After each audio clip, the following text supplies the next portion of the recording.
Jean-François, quand le Québec a annoncé l'implantation du passeport vaccinal, il y a eu beaucoup de questions.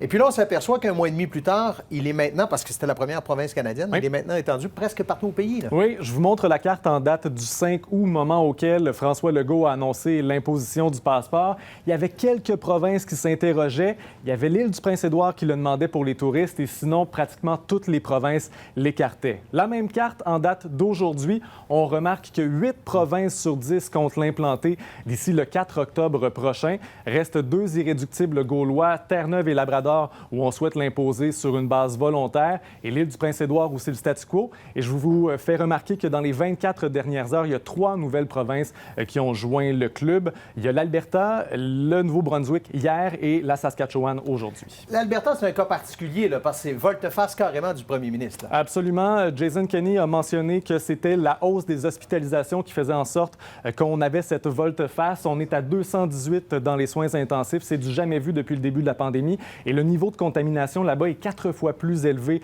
qu'au Québec. Donc, il implante un passeport vaccinal à 2 vitesses. Les entrepreneurs vont avoir le choix ou non de l'implanter. Or, ceux qui vont refuser vont devoir se soumettre à de nouvelles restrictions. Par exemple, dans les restaurants, on va fermer les salles à manger carrément et dans les salles de spectacle, la capacité va être limitée au tiers.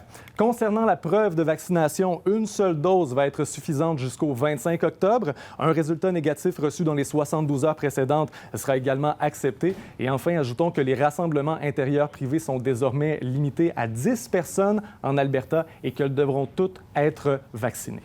Merci Jean-François. Bonne soirée.